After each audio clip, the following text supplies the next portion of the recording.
bedroom.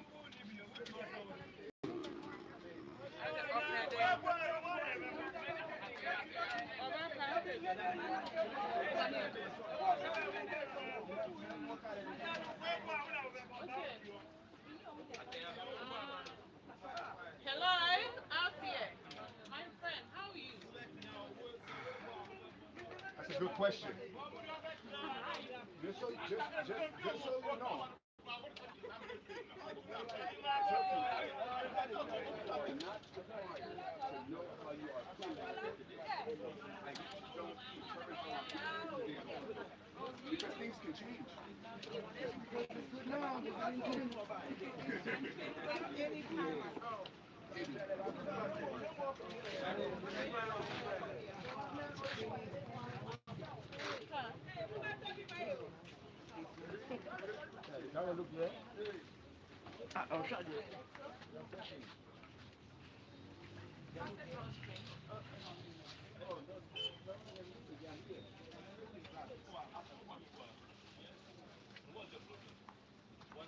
Baby, I'm for you. Come on, Udri. Udri.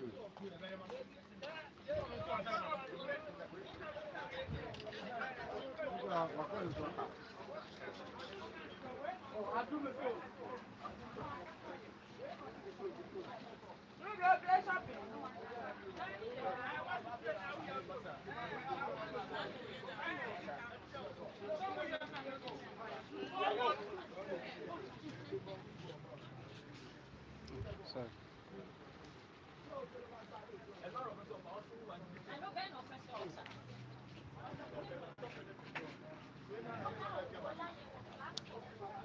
Yes, sir. Nípa mímú ọ̀rọ̀ nínú ọ̀.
Yes, sir. Yes, sir.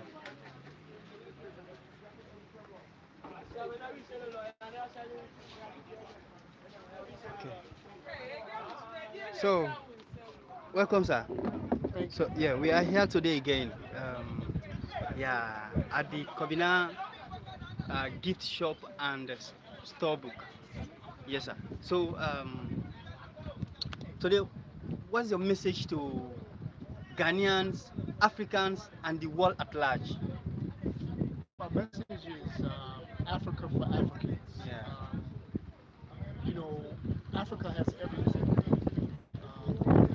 We, Africa is very wealthy and very wealthy in terms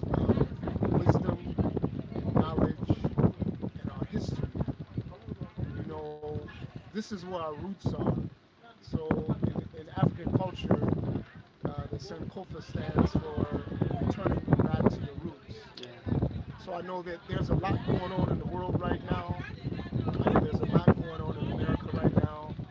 So those in the diaspora, whether it be in America, UK, the Caribbean, return back to your roots. Ghana is a very good place to start because Ghana is a very friendly country. They have a diplomatic people. The people are very diplomatic, very friendly, very noble people, very respectful. They treat you with dignity and respect. So, I mean, if you're looking for a place or destination and you want to be treated with dignity and respect, Ghana is the place. It's a very good place to start. Of course, you have you have more than 50 countries, 54 countries in Africa, but for people in the diaspora, Ghana is a very good place to start. West Africa, in West Africa here, you have um, a lot of good people. But specifically here in Ghana, my experiences have been good. I've made an investment in opening up this gift shop and bookstore because I trust that it's going to be successful. And I'm putting all of my energy behind it. I'm putting all of my energy into it. This is my dream. This was my dream in life, was to come to Africa and have a bookstore here in Ghana. And I've achieved that. But in knowing that when you achieve something that you dreamt about, then you have to dream bigger. So now, what is the next step for me in Ghana? The next step for me, of course, is getting into other sectors like agriculture as well, because we need to be able to sustain ourselves while we're living here in this country. And that is another one of my passions is agriculture. First and foremost is what I'm doing now, having the information, having books on health, having books on solar biology, having books on healing, having books on tones and sounds, and having books that's just going to give you wise counsel in life to make your life better. At the end of the day, my mission is making good people better. That is So, my message. so how many years now since you started investing in Ghana? How many years? I've been investing in Ghana now for probably 14 years, Wow. since 2011. I Wow. started investing in Ghana in 2011. That was my first initial visit in Ghana was 2011, Okay. and there was a message that was given to younger people in America was to return back to Africa. Our teacher gave us a message that we should return back to Africa, and you know, and have social intercourse Yeah. with other people in the diaspora. So I chose to come to Ghana to have social intercourse with Ghanaians and people around the diaspora, and I was welcomed with open arms. I was blessed in 2011 to meet the Queen Mother of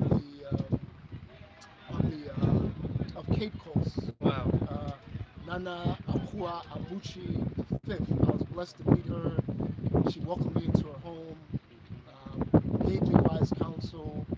So my initial experience here in Ghana, West Africa, was good because I was embraced by royals and I was treated as a royal with Wow. dignity and respect. Okay. So my experience in Ghana since 2011 up till now has been good.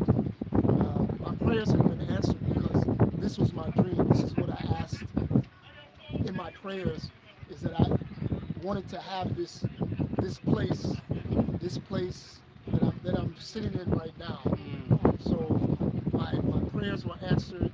This was my life dream, Okay. and I want to grow this business. And I'm looking to expand and grow into other countries. I recently was in Ethiopia, Okay. and I opened a store there Okay. in Ethiopia as well.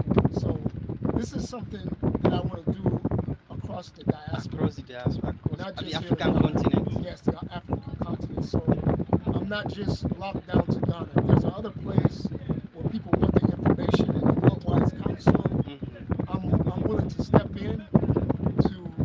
bless my people and help my people because I care about my people. And I have a lot of passion for Africa and love for Africa.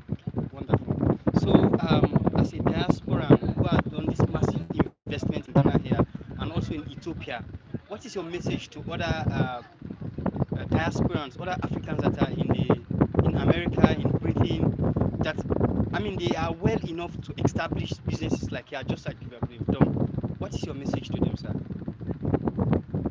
All I would simply say is, follow your heart. If your heart has already told you that you need to return back to Africa, don't hesitate. Don't trust your intuition. We all have intuition. We all have our own thoughts.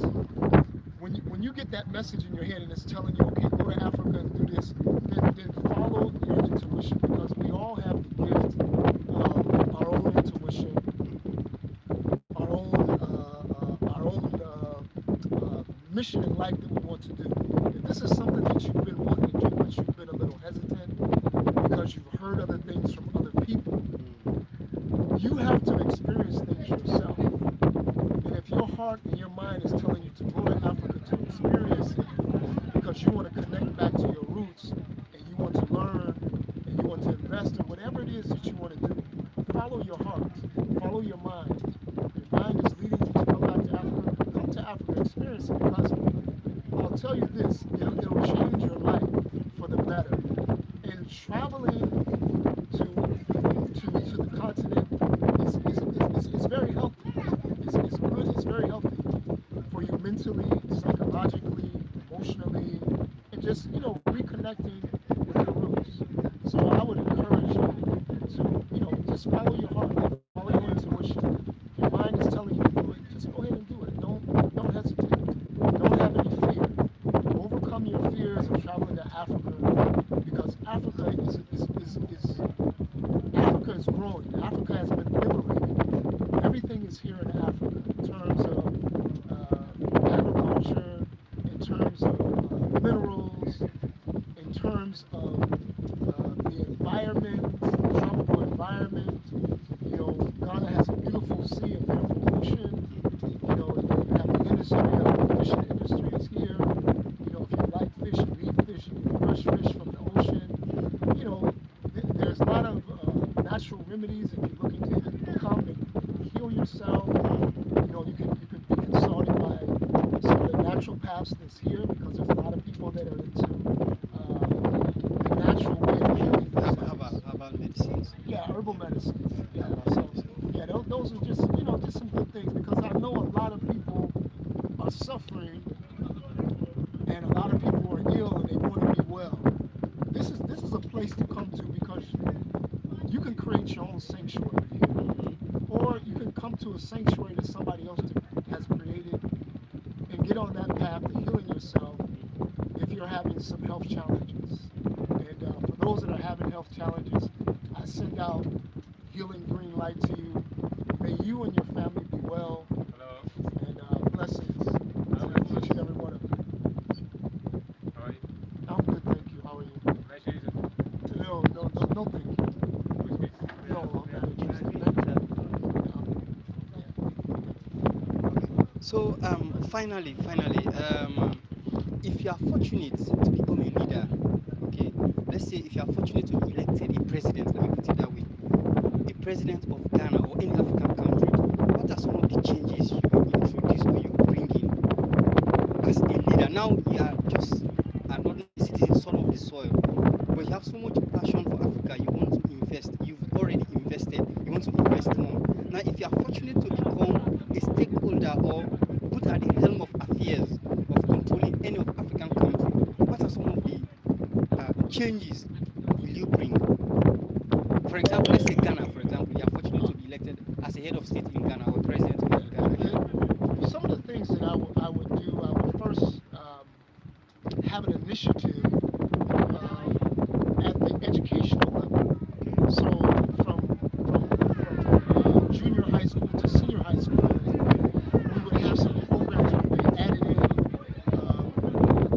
masonry trades, where we taught the students how to build roads, how to build houses,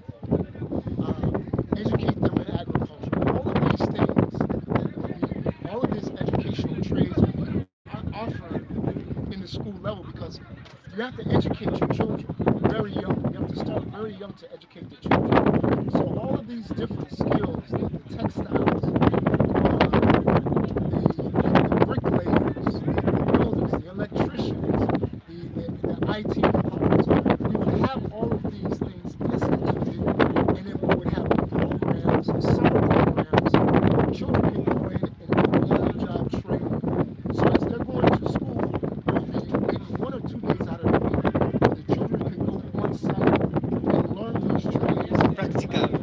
on the ground. That's a practical That way, when aspect. they finish school, they can go right into building works. We have an initiative now where they have a system. A system has to be put in place with Ghana to keep Ghana clean. One thing that I've noticed is that the system needs to be upgraded. There's a system in place, but I would invest more in keeping cleanliness. Because one of the big things that are drawing people to countries like Rwanda is one of the cleanest countries in all of Africa. And people like cleanliness. Cleanliness is next to godliness. So I would start with cleaning the country, cleaning the gutters, implementing a better waste management system. I would invest a lot of money into waste management, where we have a process where we can recycle. We can recycle the plastic, and there will be some benefit to people having some sort of system where we had trash bins all over Ghana where people can put their plastic waste and we can recycle it. You have people now turning plastic into fuel. So some of these things, that would be the main thing on the list. Innovation.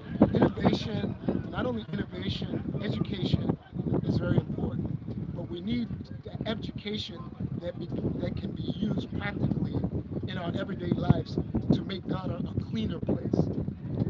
That's the first thing I would start with, would be cleaning Ghana up. Cleanliness and also the innovation, Yes. the educational aspect. You've spoken about the educational aspect.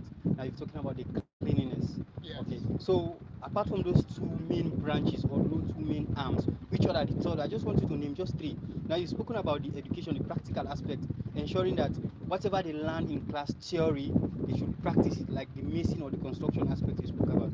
You've also spoken about the cleanliness, ensuring that you establish uh, uh, a well clean system wherein the country will be clean, the gutters and everything.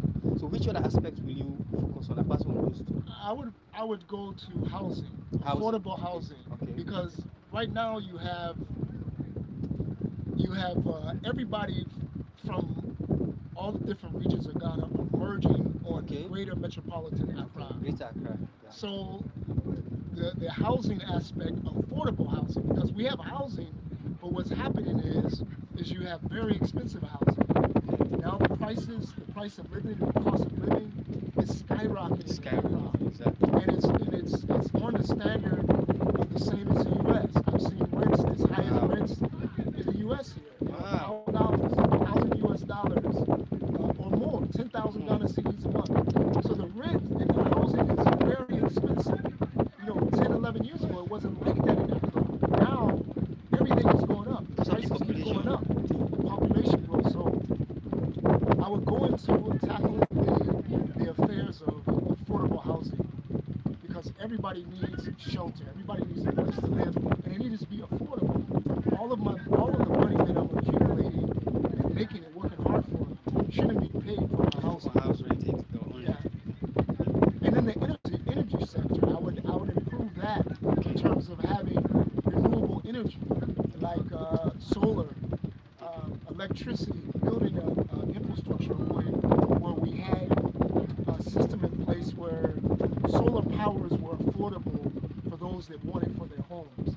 So in building affordable housing, having a system in place, whereas when the main system breaks down, then we have some sort of solar that's affordable for those that need affordable housing as well, so that they always have their house powered. They don't have to worry about lights out, lights on. This type of thing. Definitely you make a good leader if you are fortunate to become a president, because everything you've listed are challenges Africa is grappling with, and when those challenges are settled, yeah, we are doing well, but these are some of the loopholes you just highlighted. So thank you so much. Let me also take viewers round to watch the things and yeah. Yes, sir. Thank you. You're welcome, sir. Okay, guys. We just done with the interview. So this is Kwabina gift shop and bookshop at Accra Art Center. Okay.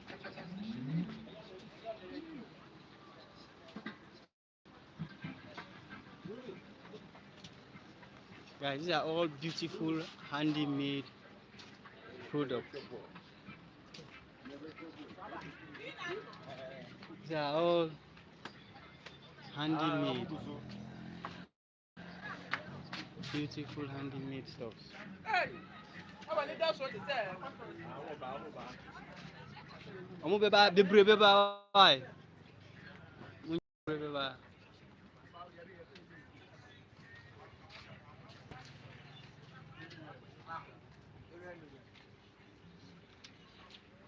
Guys, these are all made in Ghana. They are handmade.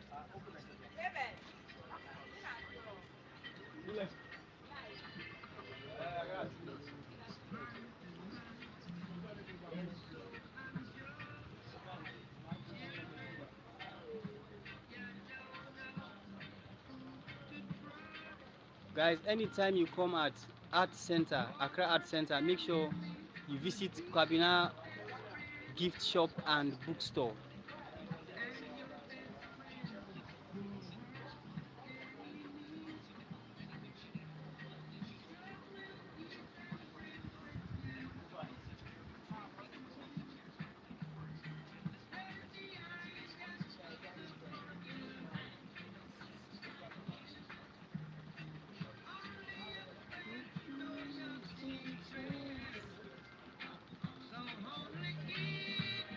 This shea butter, how much are you selling one?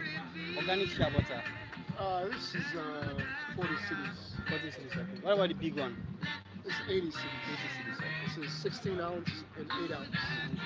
No, you didn't. You don't have to do all that.